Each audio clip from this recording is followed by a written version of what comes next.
Assalamualaikum warahmatullahi wabarakatuh. Perkenalkan, nama saya Anissa dari kelas 12 Panasi.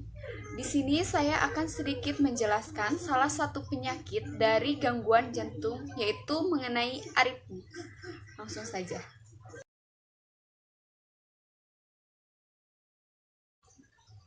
Aritmia adalah gangguan ritme berupa kelainan dalam frekuensi atau kecepatan denyut jantung karena serambi atau atrium dan bilik atau ventricle berdenyut lebih cepat, takikardia, ataupun lebih lambat, bradikardia dari normal.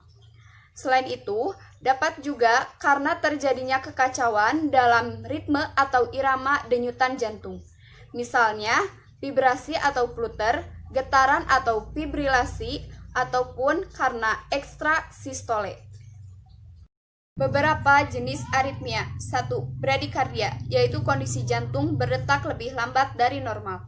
Yang kedua, blok jantung, yaitu kondisi jantung berdetak lebih lambat atau tidak teratur dan dapat menyebabkan pengidapnya kehilangan kesadaran. Yang ketiga, takikardia supraventrikular, yaitu kondisi jantung berdenyut lebih cepat secara tidak teratur. Yang keempat, fibrilasi atrium, yaitu kondisi jantung berdetak lebih cepat atau tidak teratur bahkan ketika pengidapnya sedang istirahat. Yang kelima, fibrilasi ventricle, yaitu salah satu jenis aritmia yang dapat menyebabkan pengidapnya kehilangan kesadaran bahkan kematian mendadak karena denyut jantung terlalu cepat serta tidak teratur. Gejala aritmia. 1. Rasa berdebar di dada.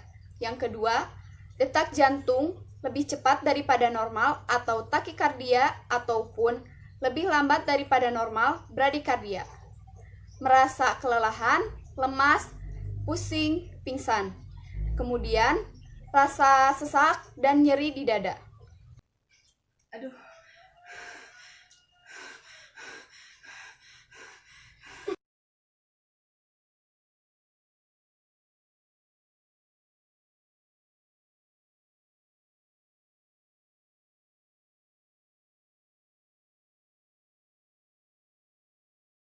Penyebab aritmia. 1. Ketidakseimbangan kadar elektrolit dalam darah, seperti kalium, natrium, kalsium, dan magnesium yang dapat mengganggu impuls listrik ke jantung, sehingga menyebabkan aritmia. Yang kedua, penggunaan narkoba. Penggunaan obat-obatan terlarang dapat mengganggu cara kerja jantung. Yang ketiga, efek samping obat-obatan. Obat batuk dan pilek yang dijual secara bebas dapat meningkatkan seseorang mengalami aritmia. Yang keempat, banyak mengonsumsi alkohol. Mengonsumsi alkohol yang berlebih dapat mengganggu impuls listrik jantung. Yang kelima, banyak mengonsumsi kafein atau nikotin seperti rokok dapat menyebabkan jantung berdetak lebih cepat. 6. Gangguan kelenjar tiroid. Kelenjar tiroid yang terlalu aktif atau kurang aktif dapat menyebabkan terjadinya aritmia. 7. Diabetes. Diabetes yang tidak terkontrol dapat menyebabkan penyakit jantung koroner, tekanan darah tinggi atau hipertensi, dan aritmia.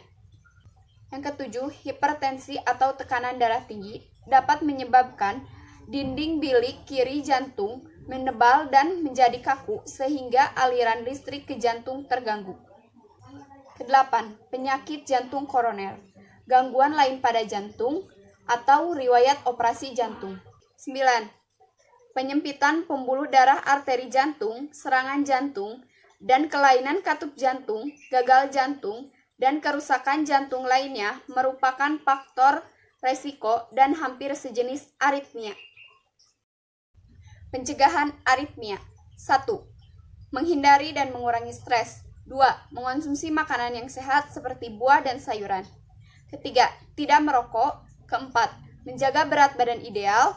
Kelima, berolahraga secara teratur. Keenam, membatasi mengonsumsi minuman beralkohol dan berkafein.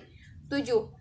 Tidak mengonsumsi sembarangan obat tanpa petunjuk dari dokter, terutama obat batuk dan pilek yang mengandung zat stimulan yang dapat menyebabkan jantung berdetak lebih cepat.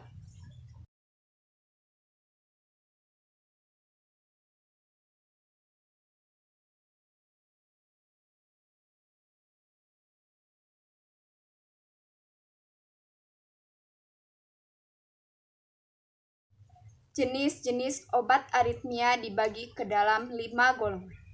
Anti-aritmia golongan 1 yaitu lidokain dengan merek dagang Bioron, Extacarin, dan lidokain HCl. Kemudian Frovafenon dengan nama dagang Riatmonom. Kemudian golongan yang kedua yaitu Provanolol dengan merek dagang Farmadol, Provanolol, dan Libok. Golongan yang ketiga yaitu Amiodaron dengan merek dagang Amiodaron HCl, Cordaron, Kendaron, dan Tiarit. Kemudian golongan yang keempat yaitu Diltiazem dengan merek dagang Herbeser dan Parmabes. Verapamil dengan merek dagang Isoptin. Kemudian golongan yang kelima yaitu Digoxin dengan merek dagang Pargoxin dan Digoxin. Efek samping dari obat-obatan aritmia diantaranya yaitu batuk, nyeri dada, penglihatan kabur, denyut nadi kian cepat, dan melambat. Sekian yang bisa saya sampaikan, semoga bermanfaat. Mohon maaf apabila masih banyak kekurangan serta kesalahan. Wassalamualaikum warahmatullahi wabarakatuh.